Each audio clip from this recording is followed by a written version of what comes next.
ஆண்டவராகிய இயேசு கிறிஸ்துவின் நாமத்தில் காலை வாழ்த்துக்கள். இன்றைய மன்னா, நானோ தேவனுடைய ஆலயத்தில் பச்சையான ஒலிவ மரத்தை போல் இருக்கிறேன்.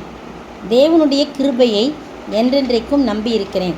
சங்கீதம் 52 வசனம் 8. இது அடைப்புக்குறியில் போட்டிருக்கு.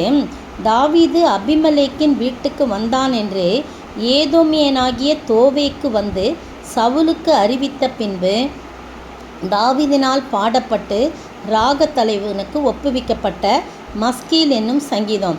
அப்போ அங்கே இருக்கிறான்னு கேள்விப்பட்டவொடனே திரும்பவுமா சவுல் வந்து அவரை துரத்தி வருகிற காரியத்தை நம்ம பின்னாடி பார்க்கலாம். பாருங்கள். ஆனால் வந்து தாவீது சொல்கிறாரு, எல்லாம் எப்படி இருந்தாலும் துயர நேரத்திலும் கர்த்தர் மேலே நம்பிக்கையாக இருந்து அவரை துதிக்கும் ஒரு பண்பை தாவீதிடம் இந்த இடத்துல பார்க்குறோம். எல்லா நேரத்திலும் ஸ்தோத்திரம் செலுத்துங்கள்னு 1 தெசலோனிக்கர் 5:18 சொல்லப்பட்டபடி தாவீது இந்த 8-9 வசனங்களில் எல்லாரும் எப்படி நம்பி இருந்தாலும், நான் ஆண்டவரே ஏதோ அவங்களாம் தன் செல்வ பெருக்கை நம்புகிறாங்க, கர்த்தரை பலனாக எண்ணாமல் தன் செல்வ பெருக்கை நம்புகிறாங்க, தன் தீவினையில் பலத்து கொண்ட மனுஷன் இவன் தான் சொல்லுவாங்க. ஆனால் நானும் அப்படி இல்லை ஆண்டவரே, தேவனுடைய ஆலயத்தில் பச்சையான ஒலிவ மரத்தை போல் இருக்கிறேன், தேவனுடைய கிருபையை என்றென்றைக்கும் நம்பி இருக்கிறேன்னு சொல்கிறார். அந்த பச்சையான ஒலிவ மரம் எதுக்கெல்லாம் பயன்படுதுன்னு சொல்லி நம்ம வாசிக்கும்போது நிறைய காரியத்துக்கு பயன்படுது. அதிலிருந்த எண்ணெய் வந்து ராஜாக்களின் போஜனமாக பயன்படுவதற்கு அது வந்து எண்ணெய் எடுக்கிறாங்களாம். 20 மரக்கால் எண்ணெய் அப்படின்னு சொல்லி போடப்பட்டிருக்குது. அதுக்கு பிறகு தூண்களாக, அரண்மனை தூண்களாக காணப்படுது. வாசல் நிலைகளாக வைக்கப்படுது. இந்த ஒலிவ மரத்தை எடுத்து கேருபீன்களாக செய்கிறாங்க. அப்புறம் ரெட்டை கதவுகளை செய்கிறாங்க.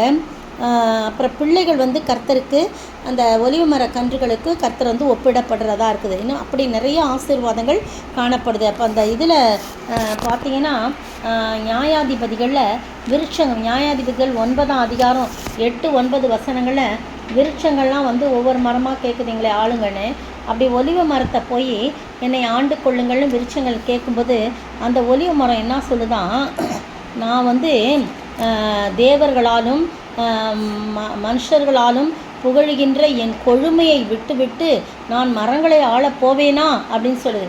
அப்போ தேவர்களும் மனுஷர்களும் புகழும்படியான ஒரு கொழுமையான மரம் எதுனா அது ஒலிவ மரம். அது நீண்ட நாள் வாழக்கூடியது, அது உறுதியானது. அது வந்து அப்படிப்பட்ட காரியத்தை இவர் சொல்கிறார் தாவீது. நானும் அவங்கெல்லாம் எப்படி இருந்தாலும் ஆண்டவரே, நான் உங்களை சார்ந்து இருக்கிற நம்பிக்கையிலே தேவனுடைய ஆலயத்தில் இருக்கும் பச்சையான ஒலிவ மரத்தை போல இருக்கிறேன். தேவனுடைய கிருபையை தான் என்னென்னைக்கும் நான் நம்பி இருக்கிறேன் அப்படின்னு சொல்லிட்டு 9ஆம் வசனத்தில், நீரே இதை செய்தீரென்று உம்மை என்றென்றைக்கும் துதித்து உமது நாமத்திற்கு காத்திருப்பேன், உம்முடைய பரிசுத்தவான்களுக்கு முன்பாக அது நலமாக இருக்குன்னு சொல்லலாம். உமக்கு எல்லாம் எவ்வளோ பிரச்சனைகள் வந்தாலும் நீங்கள் தான் இதை செய்தீங்கன்னு நான் உண்மை துதிப்பேன் ஆண்டவரே, என்னுடைய கிருபையை நம்பி இருக்கிறேன், உங்களுக்கு நான் காத்து இருக்கிறேன் அப்படின்னு சொல்லி தாவீது சொல்கிறார். அதை வந்து ஒப்பிடுறது எதை போலனா பச்சையான ஒலிவ மரத்துக்கு ஒலிவ மரம் எவ்வளவு பிரயோஜனமாக இருக்கிறத பார்க்குறோம். எரேமியா பார்த்திங்கன்னா எரேமியாவில் போடப்பட்டிருக்குது. அதை வசனம் சொல்கிறேன் பாருங்கள். எரேமியாவில் வந்து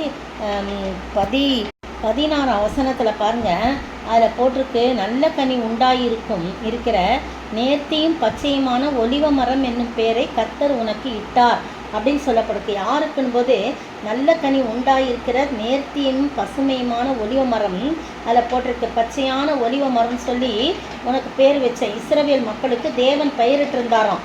அவ்வாறு அவர்கள் இருக்கும்படி அவர் விரும்பினாராம்.